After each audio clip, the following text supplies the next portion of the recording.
Hello everyone, EagleX here, and I have this week of the Digimon's newsletter for 12 of 27. So, to go over this week's material, first thing we had revealed to us last week technically was the alt arts for EX2 in Japan. As you can see here, I'm going to kind of quickly go over this since there's no new card here. These are just existing arts of cards we've already been shown. The Gallantmon being one of them. I'll kind of see my little mouse there. And the Crimson mode, I really love this regular, or the Gallantmon's alt art with the sword. I think it is a beautiful alt art, so when EX2 comes to America, I know I'll be chasing that card for sure. And I want to go ahead and show the next page here of other alt arts we had. Mainly it's the Digimon Tamers with their conical lines. And if I have to say there's going to be two chase cards for me, it's probably the Beelzemon Blast mode, Secret alt art, and that alt art Gallantmon. I also am a big fan of the Sakuyamon line as well, but for everyone to see briefly, this is what all the arts look like. And if you guys can see, I've finally been figuring out my setup a bit more and trying to learn how this goes as we go along. But I'm temporary at home for Christmas, so I don't have my normal setup, so apologies about the background. But anyways, moving on to our next thing, we have one of these playmats revealed. Premium Bandai loves having these playmats of different arts as they go along. They typically come with some type of sleeves, and this was the newest one that we've seen lately.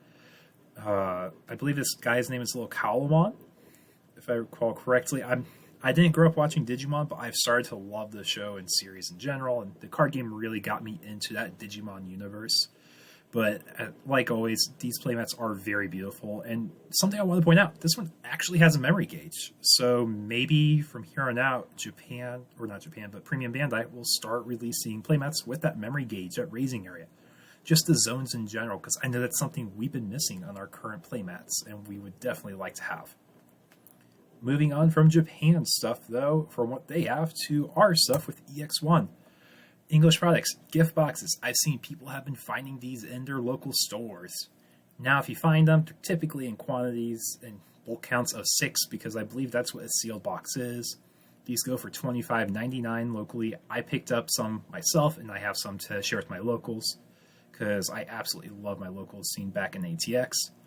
So, if you keep an eye out, these are really cool pickups. They're not your best bang for your buck, though. You only get 4 packs. You get the Alt Art War Greymon, and you get the little Digivice, which is basically the selling point of these gift boxes, along with the fact it's an easy little gift to give to a friend. So that is our English product for the gift box. And coming up on January 7th is the official release date of EX1 here in America. For guys who don't know, the booster boxes will come with a box topper of the exact same promo War Greymon you got in those gift boxes. So you'll get 1 War Greymon per booster box, and as you can see here, you got the Gabumon, Agumon, alt arts. I think they're going to be some really cool cards to try to chase after in this set. And EX1 is not as big of a meta shaker as EX2 appears to be at the moment. You basically get cards that support existing archetypes. The only new archetype per se is your Machinedramon Secret Rare deck, and that seems to be roughly a tier 2 deck if I had to classify it as something. But definitely be on the lookout.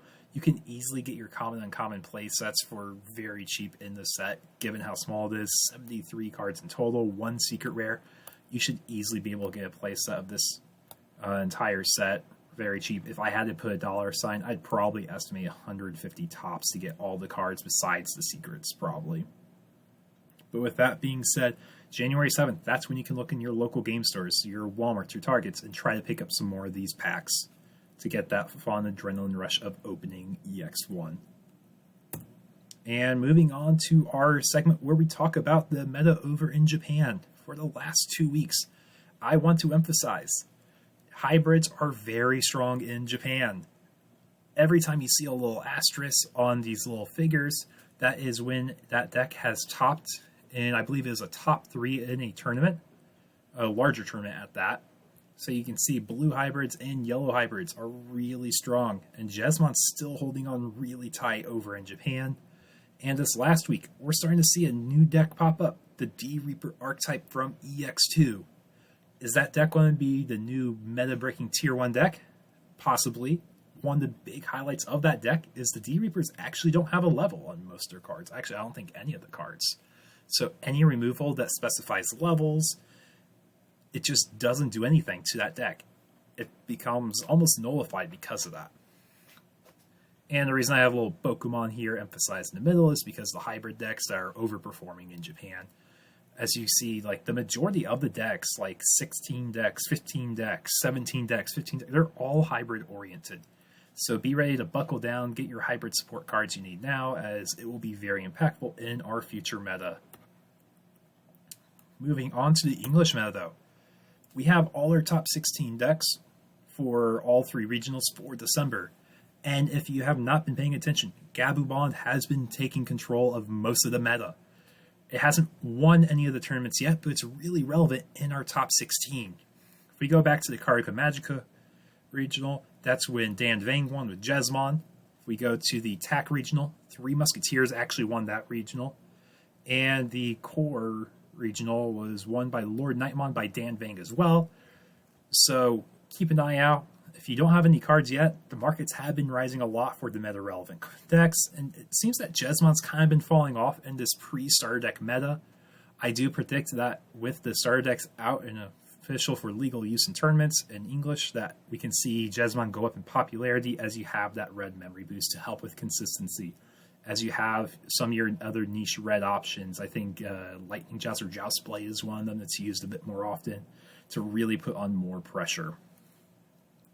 So that is what's really taking over the English meta. Gabumon, you'll see very little Jesmon at the moment, but I think it will spike. And then Three Musketeers and Security Control, similar play styles. It's also very popular still. So that is the English meta. Now moving on to local events. For anyone in the ATX area, we have our Pauper event coming up on January 8th at 2 p.m. at this Emerald Tavern. So if you guys plan coming out, please feel free, come out, hang out. We're going to be playing. We're going to be going for some 1.0, 1.5 packs for prize support. It's going to be an awesome time. I can't wait to see the Pauper decks. And I'm kind of curious for you guys. What do you guys think is going to be the number one deck in that format? I still have a very strong bets on green and blue being the powerhouses of the format for a Pauper format. And for those who don't know, Pauper is just commons and commons only. So you aren't allowed to use any SRs, no rares, no secrets. I will be making one exception though. You will be able to use the rares from the starter deck Tamers, because they all have a niche synergy that works with their own archetype of color. The red tie gives you a little bit of DP buff. The blue matte gives you synergy for source stripping. And then I am also removing the restriction on Argomon level 5 and Hidden Potential Discover. I think in the Pauper format, they are very healthy to be at 4-ofs if you choose to have those cards in your deck. And moving on, we will be having Friday Night Locals this week in Austin. So hopefully I will see you a lot, guys, at the Dragon's Lair, as we're going to have a fun competitive scene with our BT6 starter deck meta. That being said, if you enjoy this content, please leave a like, comment, and subscribe, and take care, y'all.